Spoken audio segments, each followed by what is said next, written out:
The luxurious grand ballroom at the Fairmont sparkled with wedding decor worth more than most people's annual salary. Crystal chandeliers cast a warm glow over white roses and gold accents, while waiters in crisp black uniforms weaved between tables with champagne flutes. I adjusted my simple navy dress, elegant but understated, and watched my sister Emma twirl in her designer wedding gown, a $50,000 masterpiece that our parents had proudly funded. The dress fitting had been yet another event I wasn't invited to, but I'd seen the price tag in the Society magazine coverage. Sophia. Mom's sharp voice cut through my thoughts. She strode over in her silver mother-of-the-bride gown, pearls glinting at her throat. What are you doing at the family table? The catering staff needs help in the kitchen. I met her gaze calmly. I'm a guest, Mom. Emma invited me. Only because she felt obligated. Mom's perfectly lined lips twisted. You embarrass us, Sophia. Everyone here is somebody important, doctors, executives, society people. And what are you?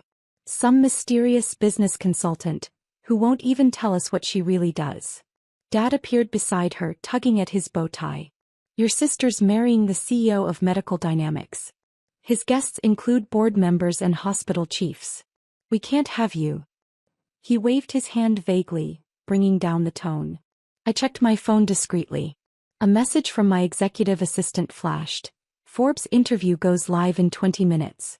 Sinan picking up the story. You belong with the catering staff, Mom announced loudly enough for nearby tables to hear. At least they're doing honest work, unlike whatever scheme you're running. The wedding guests fell silent, attention drawn to our family drama. Emma stopped mid-twirl to stare. I built my company from nothing, I said quietly. While you were buying Emma designer clothes and sports cars, I was working 18-hour days building something real. Playing entrepreneur with your little consulting business, Dad scoffed. Meanwhile, your sister married a real CEO. Tell me, Sophia, how many employees do you even have? I smiled slightly, remembering the 12,000 people who worked for Phoenix Industries worldwide. Enough. Just sit in the kitchen, Mom hissed. For once in your life, don't ruin a family event with your disappointingness. My phone buzzed again. The Forbes article was ready. In minutes, everyone would know that the mysterious founder behind Phoenix Industries' revolutionary medical technology was their supposedly unsuccessful daughter.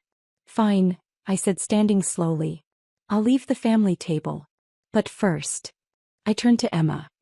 Congratulations on your wedding, sister. I hope you'll be very happy. I reached into my clutch and pulled out an envelope. Your wedding gift. I've endowed a new cardiac research wing at Medical Dynamics in your name. The paperwork is inside. Emma's eyes widened. Medical Dynamics had been trying to fund that research center for years. Impossible, Dad snapped. That's a $50 million project. You're lying again. I checked my watch. An understated Patek Philippe worth more than their house. You might want to check your phones. The news is breaking now. Right on cue, phones throughout the ballroom began chiming with notifications. The headline flashed across screens. Mysterious billionaire behind Phoenix Industries revealed. Sophia Martinez's $4.2 billion medical empire. Dad's champagne glass slipped from his trembling hand, shattering on the marble floor. Mom swayed, gripping the back of a chair. The catering staff entrance is that way, right? I smiled, gesturing toward the kitchen. I should go. I have a board meeting in an hour anyway. I turned to leave, then paused. Oh, and Mom? That scheme you mentioned? It just revolutionized cardiac surgery.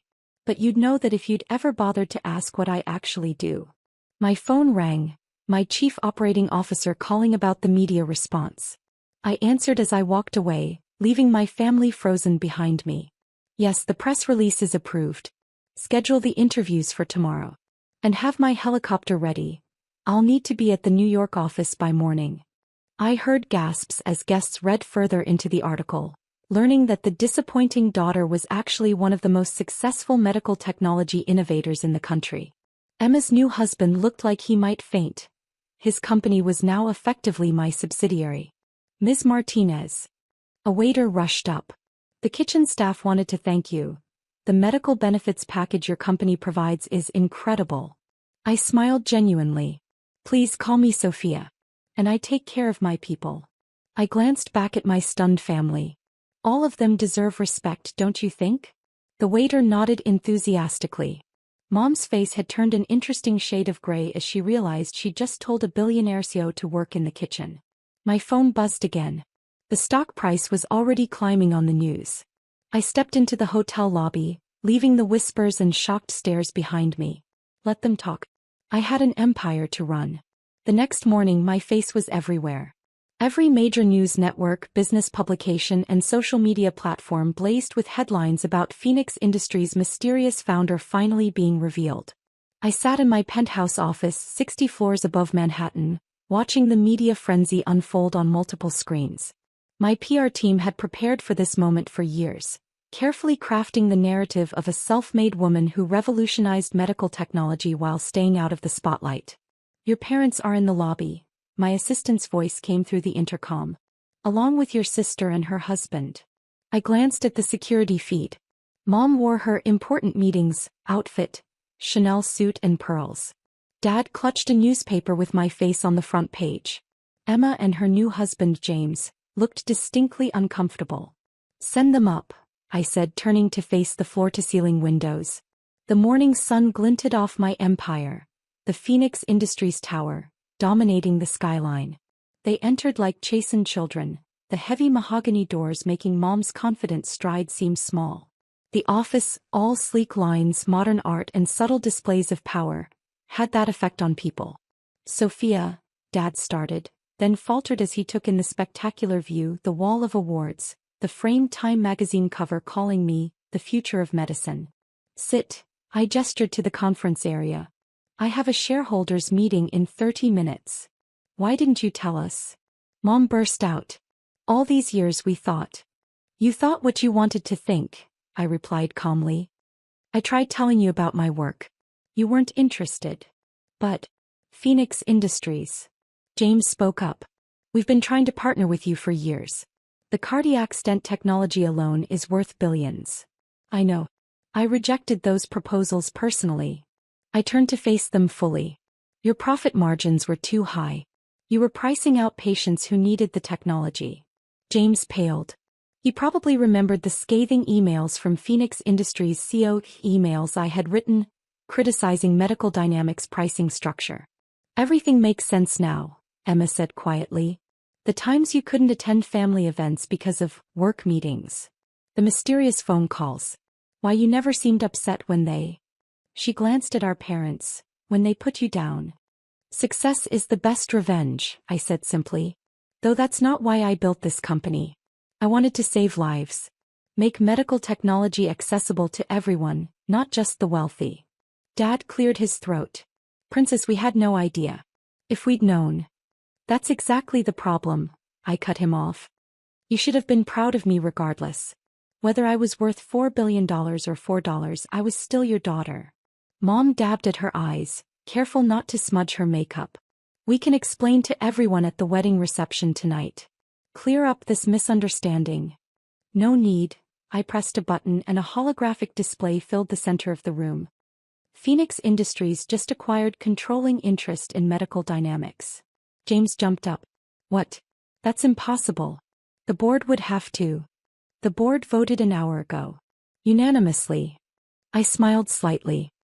They were quite impressed with our cardiac research wing proposal. The one I gave Emma as a wedding gift? That was just the beginning. The hologram showed the stock prices, Medical Dynamics shares soaring on news of the acquisition. James slowly sat back down, realizing his company now answered to his sister-in-law. I'm restructuring the company, I continued. Cutting executive bonuses, redirecting funds to research and development. Making life-saving devices affordable for everyone. I looked pointedly at James. Your $2 million salary might need adjustment. You can't. He started. I can. I did. And if you fight me on this, the board will hear about those offshore accounts you thought no one knew about. Emma gasped. James went white. Sophia, Dad tried again. We're family. Surely we can. Family. I stood, my voice finally showing emotion. Was I family when you told me I was embarrassing you? When you seated me with the staff? When you... I took a breath, regaining composure. The time for family reconciliation was years ago. Now we're just business associates. My phone buzzed. The shareholders were waiting. Security will show you out, I said, pressing the intercom. James, have your assistant contact HR about the new compensation package. Mom, Dad, enjoy reading about your daughter's success in the papers. It's the closest you'll get to knowing about my life now. As they were let out, I heard Mom whisper to Dad, our daughter, a billionaire. What have we done? I turned back to the windows, watching their reflections disappear. Below, news vans still crowded the street, eager to catch a glimpse of the woman who built an empire in silence. My phone buzzed again. The market was opening. I had an empire to run. 1 week later, I stood on stage at the National Medical Innovation Conference, accepting the Lifetime Achievement Award. At 32, I was the youngest recipient in its history. The Crystal Award caught the spotlight, sending prisms of light dancing across the auditorium. Phoenix Industries started in my garage.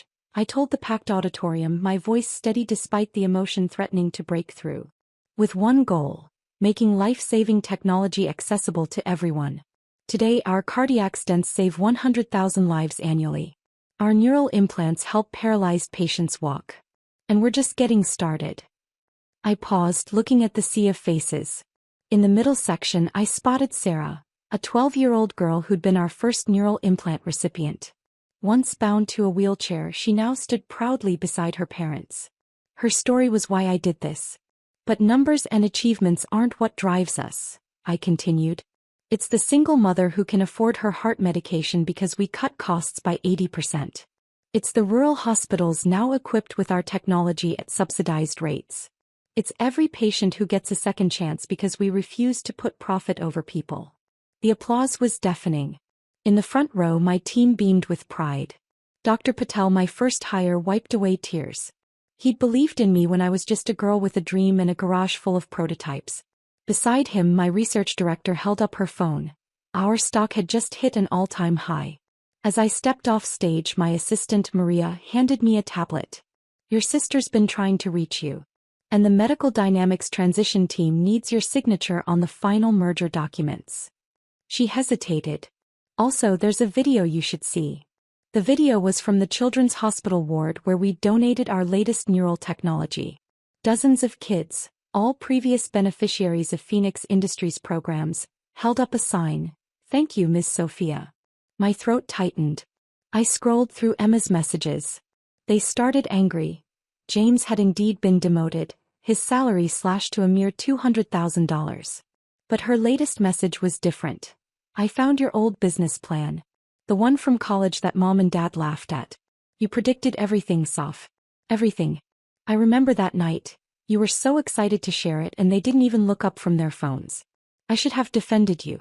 I should have been a better sister. Can we talk? The grand ballroom had been transformed for the post-conference gala.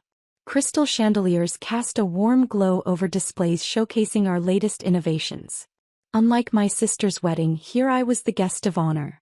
Every major hospital chief, research director, and medical technology investor wanted FaceTime with the newly revealed Phoenix behind Phoenix Industries. Ms. Martinez, a familiar voice called. I turned to see Michael, the waiter from Emma's wedding, now wearing a Phoenix Industries badge. Thank you for the promotion to the corporate dining services team. I smiled genuinely. Thank you for your excellent work, Michael. How's the medical school application going? Accepted to Harvard, he beamed. The employee education program you created made it possible. My mom cried when I told her. She'd been working double shifts trying to save for my tuition. Keep me updated on your progress, I said. We always need good doctors in our research division. Michael? Your mom can quit that second job. The education program covers full tuition and living expenses. His eyes welled up. This was what real family looked like, supporting dreams, not crushing them. Suddenly the crowd parted. My parents stood at the entrance, looking lost among the elite crowd they'd once bragged about belonging to. Mom clutched her purse like a shield, while Dad's eyes darted nervously around the room. They don't have invitations, my security chief murmured. I watched them for a moment. Mom had worn her best outfit again, but it looked shabby compared to the cutting-edge fashion around her. Dad's shoulders were slumped, his usual confidence gone. They looked small. Not the giants who'd towered over my childhood dreams. Let them in, I said quietly. But stay close. They approached hesitantly, nothing like their usual entitled swagger. The room hushed, the drama of the wedding still fresh in everyone's minds.